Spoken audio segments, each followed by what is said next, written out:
Is Senator Payton still in the room? I don't know, but let's just kind of stick with the, I do not know if he's still in the room right now or not. You got it. I'll try my best to stick with. Great. Appreciate that. Thank you. First, I'd like to start that this is about this bathroom ban, SB 270. My personal experience is also about this bill, as well as the first speaker's personal experience was about this bill. And I do feel like you probably owe them an apology for stopping them from saying what I felt and many of us felt was necessary for them to be heard. Well, hang on just a moment. Sure. If you'll notice, and anyone who may be watching, Sure. or anyone in this room, at the bottom of the page, the fact that you sign up does not guarantee that you will speak. Of course. In fact, the chair has the option not to allow anyone to speak. Okay. And so no one, and if you've ever been in this committee, knows that I do not tolerate an outburst from either side of an issue.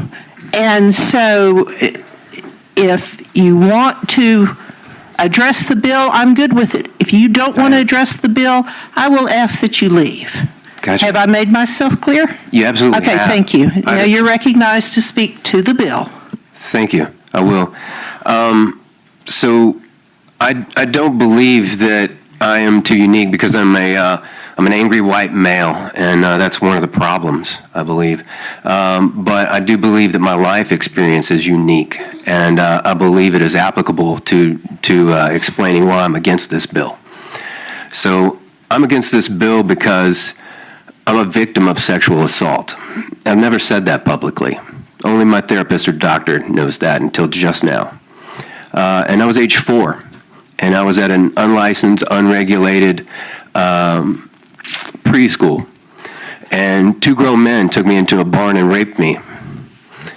And I feel that I've had medical issues since then as a result of that, as well as I also have medical issues that several other people have mentioned. One that causes me the need to go to the restroom quite often. I got here about 10 minutes before this started, and I've already had to walk all the way to the other end of the building 3 times to use the bathroom.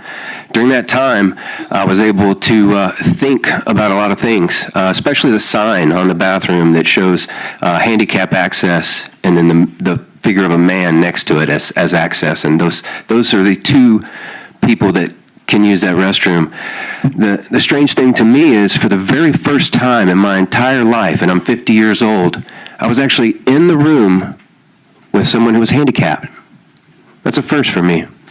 50 years I've been to countless restrooms, and I've seen these changing stations. I've never seen one child having his diaper changed by an adult. Not one. As well as the medical issues that I mentioned earlier, I have another medical issue, which makes it really difficult for me to feel comfortable taking my shirt off.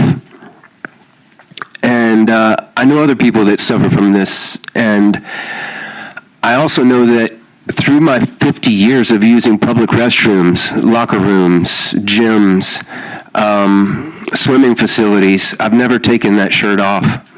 Not once. In fact, the only person who's ever seen me since I was a teenager without a shirt on is my doctor, because it's embarrassing and I don't feel comfortable having my shirt off in public. So I'm just unsure, because I've never seen anyone changing clothes in a public restroom that is transgender of either sort. But I do know so many transgender people, and I'm so grateful to the ones that are here in this room today, especially the ones that are very public about it, because their strength inspires me. And I'm grateful to share their stories, as I have often. But there's so many others that I don't share. The friend that comes by to visit that's struggling to eat and pay their bills that's transgender. The other friend of mine who's currently in Bridgeway, who's struggling with psychotic issues as a result of their transitioning. And the friend out of state that is currently dealing with honestly being sex trafficked as a result of his unfortunate circumstances, her or they, I'm sorry. It is new. They recently just came out to me. And I make that mistake, as well as I just made that mistake last week with a transgender friend that works next door by saying man, and apologize to Alice, and Alice is understanding. I know that I have godchildren that are transgender, and the thing is although all of these things might make me unique, I don't think it's unique to anyone's experience in this room. I think that so many of us, many of you sitting at this very table, have people in your friends group and your family that are transgender, that this will affect.